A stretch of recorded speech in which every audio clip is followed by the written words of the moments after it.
हर हर महादेव। प्रिय दर्शकों, 25 जून निर्जला एकादशी। कुत्ते को दें ये एक चीज, पितृदोष और मृत्यु भय तुरंत होगा समाप्त। प्रिय दर्शकों, आज का यह दिन साधारण नहीं है। आज हम जिस विषय पर बात करने वाले हैं वह केवल एक रीति रिवाज नहीं, बल्कि आपके पूर्वजों की आत्मा की शांति और आपके जीवन के सबसे बड़े अवरोधों को तोड़ने वाली एक अद्भुत कुंजी है। अगर आप अपने जीवन में लगातार असफलताओं से घिरे हैं, अगर घर में सुख शांति नहीं है, या फिर आपको बिना किसी स्पष्ट कारण के मानसिक तनाव और भय सता रहा है, तो यह वीडियो आपके लिए ईश्वर का दिया हुआ एक संकेत हो सकता है। क्या आप जानते हैं कि कई बार हमारी मेहनत का फल हमें क्यों नहीं मिल पाता? क्या आपने कभी सोचा है कि आपके द्वारा किए गए अच्छे कर्मों के बावजूद आपके रास्ते में वे कौन सी अदृश्य दीवारें हैं जो आपको आगे बढ़ने से रोक रही हैं?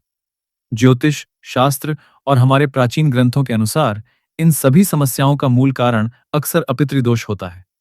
जब हमारे पूर्वजों की आत्माएं संतुष्ट नहीं होती, तो वे नकारात्मक ऊर्जा के रूप में हमारे जीवन में बाधाएं उत्पन्न करती हैं। इसका परिणाम यह होता है कि व्यक्ति स्वास्थ्य, धन और मानसिक शांति तीनों से वंचित रह जाता है। कई लोग इसे अपनी किस्मत समझकर चुपचाप सहते रहते हैं, लेकिन वास्तविकता यह है कि इस दोष का निवारण संभव है, और वह भी बहुत ही सरल उपायों से। आज की तिथि है 25 जून, और यह दिन हिंदू कैलेंडर के अनुसार निर्जला एकादशी के रूप में अत्यंत पवित्र माना जाता है। निर्जला एकादशी, जिसे पंडव एकादशी भी कहा जाता है, वर्ष की सबसे कठोर और फलदायी एकादशियों में से एक है।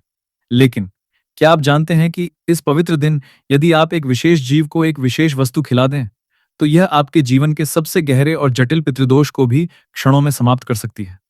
हाँ, आपने सही सुना। यह कोई साधारण दावा नहीं है, बल्कि यह हमारे धर्मग्रंथों और ऋषि मुनियों द्वारा बताए गए एक गुप्त और अचूक उपाय पर आधारित है। इस वीडियो में हम न केवल उस एक चीज के बारे में जानेंगे जिसे आपको कुत्ते को खिलाना है, बल्कि हम ये भी समझेंगे कि ऐसा करने से पितृदोष कैसे समाप्त होता है, मृत्यु के भय से मुक्ति कैसे मिलती है, और आपके जीवन में सकारात्मकता का संचार कैसे होता है। इसलिए अगले कुछ मिनटों तक अपनी पूरी एकाग्रता बनाए रखें, क्योंकि यहां बताया गया ज्ञान आपके पूरे परिवार के भविष्य को बदल सकता है। सबसे पहले आइए समझते हैं कि निर्जला एकादशी इतनी महत्वपूर्ण क्यों है और इसका कुत्तों तथा पितृदोष से क्या संबंध है। हिंदू धर्म में एकादशी का व्रत रखना अत्यंत पुण्यकारी माना जाता है। वर्ष में 24 एकादशियां आती हैं, लेकिन ज्येष्ठ मास की शुक्ल पक्ष की एकादशी, जिसे निर्जला एकादशी कहते हैं, सर्वश्रेष्ठ मानी जाती है। निर्जला शब्द का अर्थ है बिना जल के। इस दिन व्रती व्यक्ति न केवल अन्न का त्याग करता है, बल्कि जल का भी सेवन नहीं करता। यह व्रत शरीर और मन दोनों को शुद्ध करने के लिए किया जाता है। मान्यता है कि इस दिन किया गया दान और पूजा अन्य दिनों की तुलना में हजारों गुना अधिक फल देती है। अब प्रश्न उठता है कि कुत्ते का इसमें क्या स्थान है? हमारे धर्मग्रंथों और पुराणों में कुत्ते को श्वान कहा गया है और इसे यमराज का वाहन माना जाता है। यमराज न्याय के देवता हैं और वे मृत्यु के बाद आत्माओं का मार्गदर्शन करते हैं। कुत्ता एक ऐसा जीव है जो भूत, प्रेत और नकारात्मक ऊर्जाओं को पहचानने की क्षमता रखता है। कहा जाता है कि कुत्ते की भौंकने की आवाज नकारात्मक शक्तियों को दूर भगाती है। इसके अलावा कुत्ता निस्वार्थ भाव से सेवा करने वाला और वफादार प्राणी है। जब हम कुत्ते की सेवा करते हैं, तो हम वास्तव में यमराज और हमारे पूर्वजों की सेवा कर रहे होते हैं। पितृदोष तब उत्पन्न होता है जब हमारे पूर्वजों की आत्माएं अशांत होती हैं। इसका कारण हो सकता है उनकी इच्छाओं की अनदेखी, उनके प्रति अनुचित व्यवहार, या फिर उनकी स्मृति में किए जाने वाले कर्मकांडों में कमी। जब पितृदोष होता है, तो व्यक्ति के जीवन में अचानक धन हानि, बीमारी, वैवाहिक समस्याएं और संतान संबंधी कष्ट उत्पन्न होते हैं। कई बार तो व्यक्ति को ऐसा लगता है जैसे कोई अदृश्य शक्ति उसे नीचे की ओर खींच रही हो। ऐसे में कुत्ते को भोजन करवाना एक तरह से यमराज को प्रसन्न करने और पूर्वजों की आत्माओं को शांति प्रदान करने का एक प्रभावी माध्यम बन जाता है। तो वह एक चीज कौन सी है जिसे 25 जून को कुत्ते को खिलाना चाहिए? उत्तर है खीर या अमीठा चावल।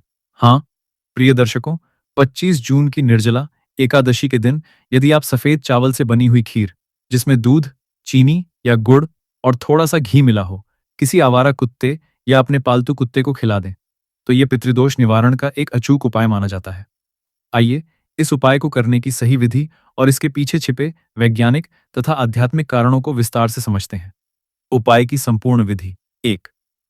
समय। इस उपाय को 25 जून निर्जला एकादशी के दिन सुबह के समय करना सबसे उत्तम होता है। सूर्योदय के बाद स्नान और पूजा के पश्चात इस कार्य को करें। यदि संभव हो तो दोपहर से पहले यह कार्य पूर्ण कर लें। 2. सामग्री: शुद्ध गाय का दूध, चावल बासमती या कोई भी साधारण चावल, गुड़ या मिश्री या चीनी, शुद्ध घी, इलायची या केसर वैकल्पिक, लेकिन इससे खीर की पवित्रता और सुगंध बढ़ती है। 3. तैयारी। सबसे पहले स्वच्छ बर्तन में चावल को धो लें। गाय के दूध को उबालें और उसमें चावल डालकर धीमी आंच पर पकाएं। जब चावल पूरी तरह गल जाएं और खीर गाढ़ी हो जाए तो उसमें गुड़ या मिश्री मिलाएं। ध्यान रखें कि खीर ज्यादा मीठी न हो, बल्कि स्वादिष्ट हो। अंत में इसमें 1 चम्मच शुद्ध घी मिलाएं। घी पवित्रता का प्रतीक है और यह देवताओं और पूर्वजों को अत्यंत प्रिय है। खीर को ठंडा होने दें ताकि यह गुनगुनी या सामान्य तापमान की हो जाए। गर्म खीर कुत्ते को न दें। 4.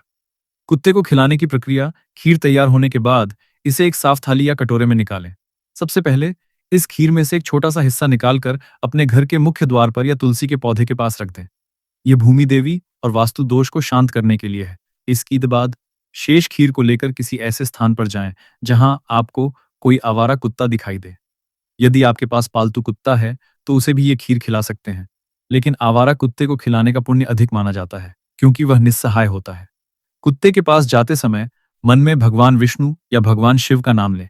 कुत्ते को खीर खिलाते समय मन ही मन ये प्रार्थना करें, हे प्रभु, मैं अपने पूर्वजों की आत्मा की शांति के लिए और पितृदोष से मुक्ति पाने के लिए इस कुत्ते रूपी यमदूत को भोजन करा रहा हूं। कृपा करके मेरे पूर्वजों को शांति प्रदान करें और मेरे जीवन से सभी बाधाओं को दूर करें। ध्यान रहे, कुत्ते को जबरदस्ती न खिलाएं। यदि वह खाने से मना करे तो खीर को किसी पेड़ की छांव में या साफ जगह पर रख दें। कुत्ते द्वारा खाया गया भोजन ही फलदायी होता है। 5. अतिरिक्त नियम। इस दिन स्वयं व्रत रखें। यदि व्रत रखना संभव न हो तो फलाहार करें। कुत्ते को खिलाने के बाद स्वयं भी कुछ पवित्र भोजन ग्रहण करें। इस दिन क्रोध, झूठ और किसी भी प्रकार की नकारात्मक बातचीत से दूर रहें। अब आप सोच रहे होंगे कि आखिर खीर ही क्यों और कुत्ते को ही क्यों? आध्यात्मिक दृष्टिकोण से सफेद रंग शांति और पवित्रता का प्रतीक है। खीर सफेद रंग की होती है जो चंद्रमा का प्रतिनिधित्व करती है। चंद्रमा मन का कारक है। पितृदोष अक्सर मन की अशांति से जुड़ा होता है। खीर में दूध और घी होता है जो सात्विक गुणों से भरपूर है। जब हम इस सात्विक भोजन को कुत्ते को देते हैं तो यह कुत्ते के माध्यम से यमराज तक पहुंचता है। यमराज प्रसन्न होकर पूर्वजों की आत्माओं को मोक्ष या शांति प्रदान करते हैं, जिससे पितृदोष का प्रभाव समाप्त हो जाता है। कुत्ते को भूतनाथ का भी एक रूप माना जाता है। भगवान शिव, जो भूतनाथ हैं, कुत्तों से प्रसन्न होते हैं। इसलिए कुत्ते की सेवा करने से भगवान शिव की कृपा प्राप्त होती है। और जैसा कि हम जानते हैं, भगवान शिव की कृपा से कोई भी दोष, चाहे वो कितना भी गंभीर क्यों न हो, समाप्त हो सकता है। वैज्ञानिक दृष्टिकोण से देखें तो कुत्ते को पोषक तत्वों से भरपूर भोजन देने से उसका स्वास्थ्य बेहतर होता है। एक स्वस्थ कुत्ता अपने क्षेत्र में सकारात्मक ऊर्जा बनाए रखता है। कुत्तों की उपस्थिति से अकेलापन दूर होता है और मानसिक तनाव कम होता है। जब हम किसी निस्वार्थ भाव से किसी जीव की सेवा करते हैं तो हमारे मस्तिष्क में ऑक्सीटोसिन और डोपामाइन जैसे हार्मोन्स रिलीज होते हैं, जो हमें खुशी और शांति का अनुभव कराते हैं। यह मानसिक शांति ही पितृदोष के नकारात्मक प्रभावों से लड़ने की पहली सीढ़ी है। पितृदोष के कुछ सामान्य लक्षण ये हैं: परिवार में लगातार कलह और अनबन, संतान प्राप्ति में कठिनाई या संतान का अस्वस्थ रहना, बिना कारण धन हानि या व्यापार में मंदी, बार बार दुर्घटनाएं या स्वास्थ्य समस्याएं, नींद न आना या बुरे सपने आना, विशेष रूप से पूर्वजों से जुड़े सपने। यदि आप इनमें से किसी भी लक्षण से जूझ रहे हैं तो 25 जून को यह उपाय अवश्य करें। कई लोगों ने इस उपाय को अपनाने के बाद अपने जीवन में चमत्कारिक बदलाव देखा है। उन्हें मानसिक शांति मिली, व्यापार में वृद्धि हुई और परिवार में सुख शांति लौटी। कुछ महत्वपूर्ण सावधानियां। 1. शुद्धता। खीर बनाते समय और कुत्ते को खिलाते समय अपनी मानसिक और शारीरिक शुद्धता का ध्यान रखें। स्नान के बाद ही यह कार्य करें। 2. भावना। उपाय करते समय भावना सबसे महत्वपूर्ण है। यदि आप मन से प्रार्थना नहीं करेंगे तो केवल क्रिया करने से पूरा फल नहीं मिलेगा।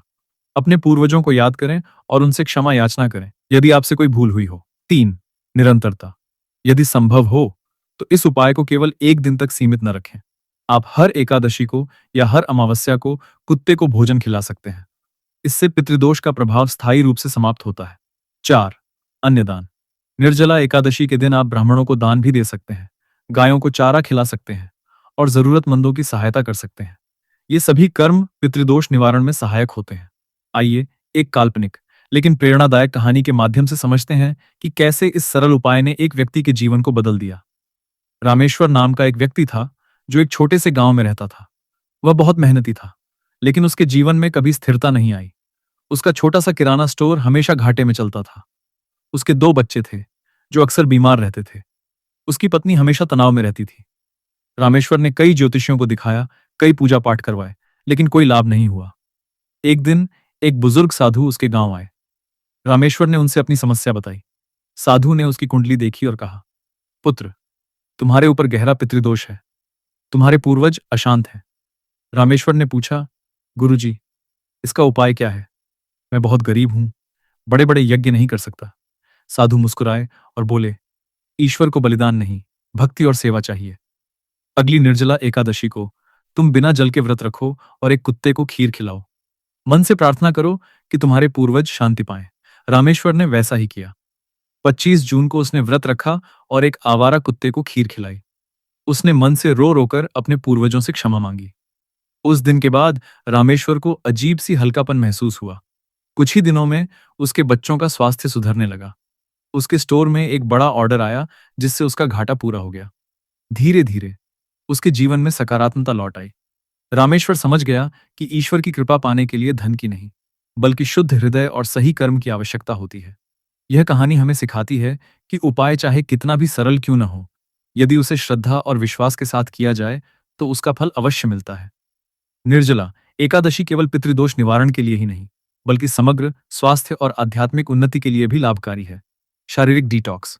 बिना जल के व्रत रखने से शरीर के विषाक्त पदार्थ बाहर निकलते हैं और पाचन तंत्र मजबूत होता है। मानसिक दृढ़ता। भूख और प्यास को नियंत्रित करने से इच्छा शक्ति मजबूत होती है। पापों से मुक्ति। मान्यता है कि इस दिन व्रत रखने से जन्म जन्मांतर के पाप धुल जाते हैं। मोक्ष की प्राप्ति। ये एकादशी मोक्ष की ओर ले जाने वाली मानी जाती है। इस वीडियो के माध्यम से मैं आप सभी से एक अनुरोध करना चाहता हूं। कुत्ते केवल पितृदोष निवारण का माध्यम नहीं है, वे भी ईश्वर की बनाई हुई प्राणी हैं, जिनमें जीवन है, भावनाएं हैं और दर्द सहने की क्षमता है। हमें कुत्तों के प्रति क्रूर नहीं होना चाहिए। उन्हें मारना, पत्थर मारना या भूखा रखना महापाप है। यदि आप कुत्ते को खीर नहीं भी खिला पाते, तो कम से कम उन्हें साफ पानी पीने को दें। उनकी सेवा करने से आपको जो मानसिक शांति मिलेगी, वह किसी भी धन दौलत से बढ़कर है। प्रिय दर्शकों, 25 जून का दिन आपके जीवन को बदलने का एक सुनहरा अवसर है। पितृदोष कोई अभिशाप नहीं, बल्कि एक संकेत है कि हमें अपने मूलों से जुड़ने की, अपने पूर्वजों का सम्मान करने की और दूसरे जीवों की सेवा करने की आवश्यकता है। कुत्ते को खीर खिलाना एक छोटा सा कर्म है, लेकिन इसका प्रभाव विशाल है। इस वीडियो को देखने के बाद मैं चाहता हूं कि आप एक संकल्प लें। 25 जून को आप इस उपाय को अवश्य अपनाएं। अपने परिवार के सदस्यों को भी इसके बारे में बताएं। यदि आपके आसपास कोई आवारा कुत्ता है, तो उसे नजरअंदाज न करें, उसकी सेवा करें। आप देखेंगे कि कैसे आपके चेहरे पर मुस्कान लौटती है और आपके जीवन में सकारात्मकता का संचार होता है। याद रखें, ईश्वर हमारी पूजा पाठ से अधिक हमारे कर्मों और हमारी भावनाओं को देखता है। एक निस्वार्थ भाव से किया गया छोटा सा कर्म हजारों जप तप से बड़ा होता है। अंत में मैं आप सभी से एक निवेदन करना चाहता हूं। यदि इस वीडियो ने आपको थोड़ी भी जानकारी दी है, यदि इसने आपके मन में थोड़ी भी आशा जगाई है, तो कृपया इस वीडियो को लाइक करें। इसे उन सभी लोगों के साथ शेयर करें जो पितृदोष, मानसिक तनाव या जीवन की बाधाओं से जूझ रहे हैं। हो सकता है कि आपका एक शेयर किसी के जीवन को बदल दे। और हाँ, यदि आप ऐसे ही आध्यात्मिक, ज्योतिषीय और जीवन को सकारात्मक बनाने वाले उपायों के बारे में जानना चाहते हैं, तो हमारे चैनल को सब्सक्राइब करना न भूलें। बेल आइकन को दबाएं ताकि आप हमारी आने वाली सभी वीडियोस से अपडेट रह सकें। कमेंट सेक्शन में लिखें हर हर महादेव और बताएं कि आप 25 जून को कुत्ते को क्या खिलाने वाले हैं। आपकी प्रतिक्रियाएं हमें और बेहतर सामग्री बनाने के लिए प्रेरित करती हैं। आप सभी को निर्जला एकादशी की हार्दिक शुभकामनाएं। भगवान शिव और भगवान विष्णु की कृपा आप सभी पर बनी रहे। आपके पूर्वजों की आत्माओं को शांति मिले। आपके जीवन से सभी बाधाएं दूर हों। धन्यवाद। जय श्री राम। हर हर महादेव।